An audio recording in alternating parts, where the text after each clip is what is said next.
déclaration ou sur l'actualité nationale. Et ces questions pourront être posées alternativement à chacun d'entre nous, selon l'inspiration que vous aurez et que, ici à la table, nous aurons. La présentation est relativement simple. À l'extrême gauche, Abou Ele, économiste. À ma gauche, le commissaire Boubacar Sadio. À ma droite, le colonel Tabaski Diouf. Et à sa droite, Mamadou Diop, conseiller en planification à la retraite. Donc, si vous le voulez bien, on va commencer par la lecture rapide de la déclaration et après, nous livrer à vos questions et réponses. Présidentielle du 24 février 2024. Les différents états-majors politiques sont mobilisés dans les opérations de parrainage, préalable incontournable à toute candidature à l'élection présidentielle. Ce processus, ainsi que les différentes phases prévues au calendrier électoral, sont programmées et confirmées par arrêté ministériel. Tout porte donc à croire que le peuple sénégalais, comme à son habitude, votera dans la sérénité à date échue. Cependant, et en raison de feuilletons judiciaires interminables, une atmosphère préélectorale tendue règne au sein de la classe politique sénégalaise. Celle-ci transmet des ondes négatives à l'opinion publique nationale, assiégée par la multiplication des moyens de diffusion et de transmission rapide des informations. Des fuites organisées essaiment dans la presse, des allusions, voire des accusations de toutes sortes circulent dans les réseaux sociaux. Dans le même temps, le dialogue entre le pouvoir et l'opposition sur les sujets essentiels qui préoccupent les citoyens électeurs est inexistant, malgré quelques effets d'annonce et des séances solennelles au Palais de la République non suivies d'effets. Les monologues parallèles, bien des fois improductifs, caractérisent la scène politique sénégalaise. Il faut donc constater que notre démocratie est en état de grippe sévère et qu'il est largement temps de créer les conditions d'un traitement vigoureux des signes de faiblesse qui la mettent en danger. C'est dans ce contexte qu'est née l'initiative Jóg Ngir Sénégal. Elle regroupe des citoyens d'origines diverses ayant capitalisé des expériences socio-professionnelles différentes et variées. Mais nous avons en commun le fait de n'être les militants d'aucun parti politique. Même si nous assumons nos sympathies, nous souhaitons continuer à exercer notre sens critique. Par ailleurs, aucun de nous n'est candidat à l'élection présidentielle. Cela étant dit, la crise de confiance de plus en plus exacerbée qui sévit entre les gouvernants et les administrés traduit les conséquences d'une malgouvernance endémique qui est pourtant la corde sensible sur laquelle tirent tous ceux qui aspirent à diriger. À l'expérience, les plus virulents pourfendeurs de la mauvaise gouvernance s'en rendent coupables dès leur accession aux commandes. Ce paradoxe, et non des moindres,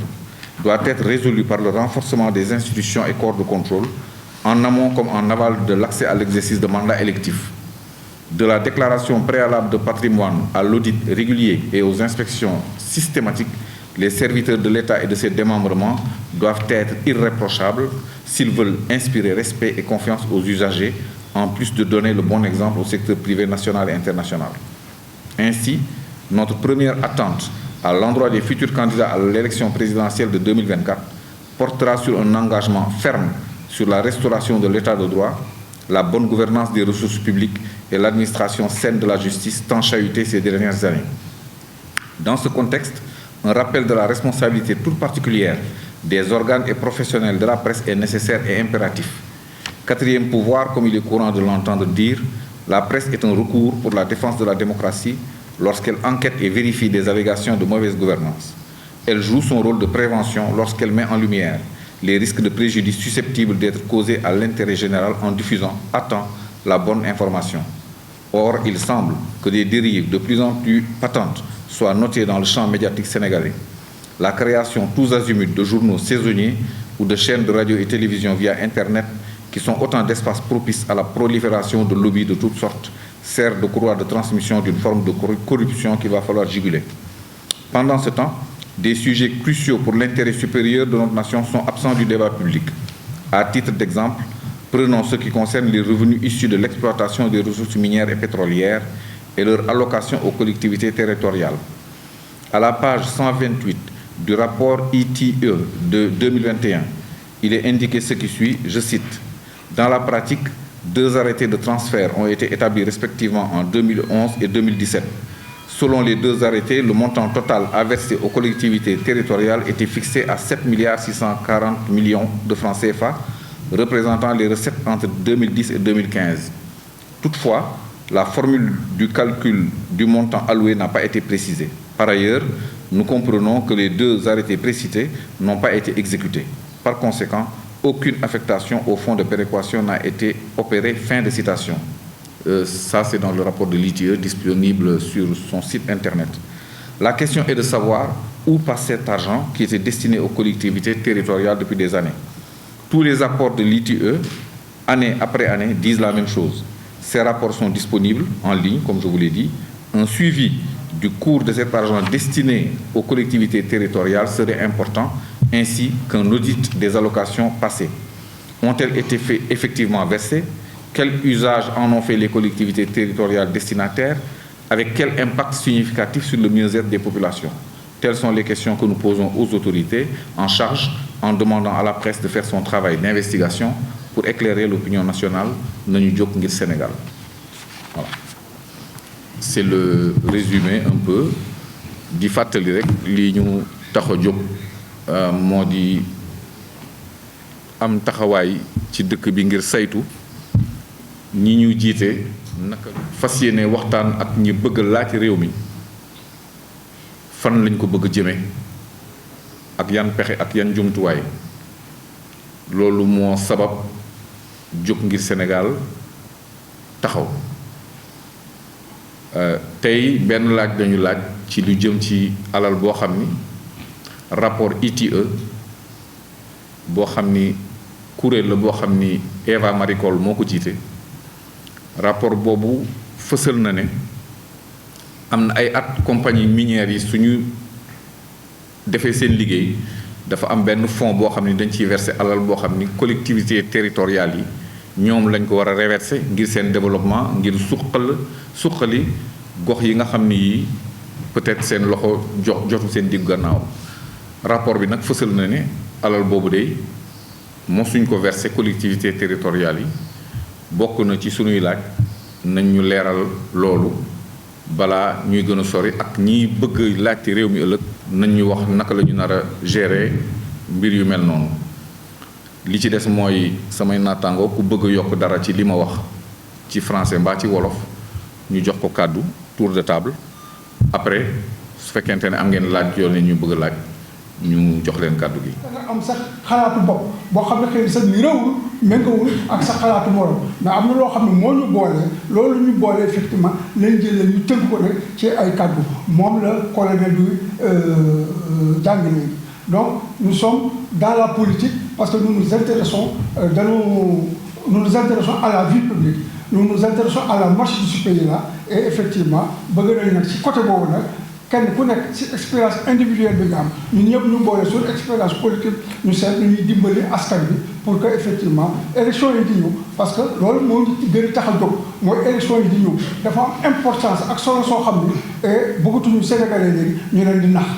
maanaam ay ñi ñoo xam ne tubaab bi leen di wax ay bonimenteurs dañuy ñëw indi programme boo xam ne vraiment boo ko liiree wala boo ko jàngee vraiment moytu sax nga daanu leer ndax yëf yi nu mu rafet ak nu mu jekke te bu ñu demee ba yore nguur léegi effectivement nag di def lu leen neex ñun nag dañoo bëgg nag ñu firi ak ñu gindi Sénégalais yi pour ñu mën a xam tànneef bu ñuy def te aussi ki nga xam ne tànn nañ ko ba pare léegi bu ñu jógee aussi ñu seetu ci li nga xam ne noonu la ñuy dox noonu lay doxal parce que si tuuru askan bi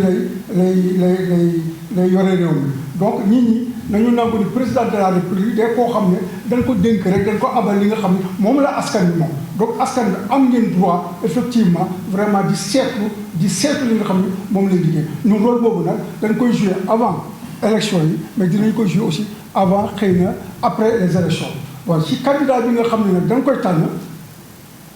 daanaka mënuñu wax ni c'est le meilleur des candidats parce que le meilleur des candidats suñu borom rek moo ko xam parce que ñoom ñëpp bu ñu ñëwee def seen programme dañuy wax loo xam ne nit ñi dañ ciy yaakaar pour voter leen waaye nag dañoo am suñu critère bopp yoo xam ne bu ñu ko tëralee candidat bu nekk bu ñu la seetlu bu ñu la déglu et ça va se faire publiquement parce que bëgguñu ñi yaakaar ne dañoo tëdd rek ak candidat bi am lu ñu wax ak moom ba pare ñoo nekk diw la li ñuy wax ak moom question yi ñu koy posé yépp askan bi da ci teg bëtam askan bi dina ko dégg ba nga xam ne ñun suñu tànneef bu boobaa fekk jaar na yoon askan bi nag xam ne xëy na da nga ko teg si ay da nga ko sukkandiku ci lu leer bu jaarul yoon aussi xëy na askan bi bu boobaa nag mun na njort bu ñaaw ci li nga xam ne noonu la ñu doxalee donc loolu la amoon ci kàddu yi nga xam ne moom laa leen wax si sa question bi. mooy li ngay wax si ñaari question ci li nga wax ci ressources naturelles yi ak li nga wax ci parrainage bi lu jëm ci parrainage bi je crois que du ñu dugg ci détails yi parce que discussion yi bëri na ñi nga xam ne ñooñu ëpp ñun xam-xam sax si mbir mi yéen a ngi suivre seen débat yi si rajo yi si télévision yi quoi. bon li ñu si mën a wax rek mooy dañuy xaar ba conseil constitutionnel jël ay décision foofu laa bëgg a taxaw tuuti pour wax ni conseil constitutionnel il faut ñu ñuy wax ak ñoom souvent dañuy wax président de la république Macky Sall dañuy wax gouvernement bi et cetera mais membre conseil constitutionnel ñoo ëpp responsabilité koo gis parce que ñoom ñooy déterminer kan mooy bokk ak kan moo dul bokk seeni critères nag souvent léegi nag des critères yoo xam ne dafa dul leer si bëtu askan bi donc am nañu responsabilité donc si cette décision le réew mi di jóge di nekk si jàmm wala si cette décision la safaan bi di am ba réew mi yëngatu ba mu ci am ay nit yoo xam ne dañ ci ñàkk seen bakkan kon seen responsabilité lu rëy la du caagane rek dana waru seen sol robe toog seen bureau climatisé bind la ñuy bind après lu ñëw suba bu fekkee ne lu métti si askan bi la kenn du lañ ci tudd ñeneen la ñu tudd loolu moo normalul moo tax mais lancé appel ci ñoom ne prêté nañu serment boobu nañu fexe ba respecté ko waaye nag comme ni ko colonel di faral di waxee vraiment avec une grande dose de spiritualité mooy ay ngëm ay nu mu tuddati aji gëm lañu ñii xëy na jullit lañu ñi nekk chrétien ñi nekk neneen nañ sukkandiku si loolu nañ xool seen diggante ak seen borom képp koo xam ne war ngaa mën a bokk vraiment ñu bàyyi la ko bokk koo xam ne nag waroo mën a bokk ba ñu décidé ne doo bokk nañu génn si firnde yu leer teg ko si bësu askan bi ba nit ñi d'accord ne effectivement ñii dana sukkandiku ci lu leer moo tax ñu écarté ñii waaye nag war ñu tëju seen bureau rek seet ku leen neex wala kenn koo xam ne dafa nekk fële dina jox ndigal ne diw dugal leen ko diw génne leen ko c'est pas normal. lu jëm maintenant si ressources naturelles yi nga xam ne ñu ngi koy faral di tudd muy pétrole ay gaz aussi am na euphorie ñi ñaa ngi ci yaakaar lu nekk effectivement lu nekk mën na ci mën a am waaye nag aussi bu ci def suñu yaakaar ya parce que c'est à terme dina am jamono yoo xam ne parce que tubaab yi xam nañu gis nga guerre Ukraine bi moo tax tubaab yi am conscience ni que affaire gaz yi affaire pétrole yi dañ ci war a def ndànk donc waruñu am suñu dépendance totale donc ñoom ñu ngi seet feneen foo xam ne ñu ngi fa jël ay ressources yoo xam ne du jeex te du ñu dépendre si nit de telle sorte que suñu ressources yi pétrole bi ak gaz bi dina am jëmm joo xam ne jamono joo xam ne dafay bëri suñu loxo ba dootuñu am xëy na kuñ ko jaay sax mais côté boobu nag dégg ngeen ministre des armées françaises lu mu wax nee na effectivement Sénégal dina am gaz dina am pétrole et que loolu war a mën a tax xëy na mu suuxaat lu ñuy wax terrorisme te terrorisme boobu bu ñëwee ñoom waa France dana war a seet lu ñuy jàppale Sénégal soit ñu ànd ak Sénégal liggéey soit ñoom fekk Sénégal mënul assurer loolu ñoom ñu assurer ko seen bopp moo tax mu am problème souveraineté foofu aussi lu jar a bàyyi xel la na ñu ci xalaat bu baax a baax moo tax fan yëla ma ne effectivement il faut que sunu jàmbaar yi am nañ fulla ak fayda boo xam ne du ñu may benn étranger benn armée étranger ñëw fii di ñu défendre suñu ressource kon nañu seet ñu leen di ñoŋale ci wàllu lim yoo xam ne moom lañ leen war a jox ci wàllu équipement yoo xam ne moom la ñuy wax ak ci wàllu formation boo xam ne dina tax ñoom armée sénégalaise jàmbaar yi nga xam ne dañuy ne on nous tue on ne nous déshonore pas ñun suñu alal ñu seet ni ñu koy sàmmee bañ ko jox keneen parce que ñëpp xam nañ ko kenn réeréw ko bi France mu ngi teg bëtam ci loolu moo tax mu ngi teg bëtam aussi ci suñu élection yii waaw kii bi permettre ko pour ñu développer ko fan yi maa ngi bind benn article boo xam ne ñoom autorité française yi laa ko adressé nañu bàyyi Sénégal ñu tànn seen président ci seen teyu bakkan on doit ni d'un larbin ni d'un pantin. C'est bon?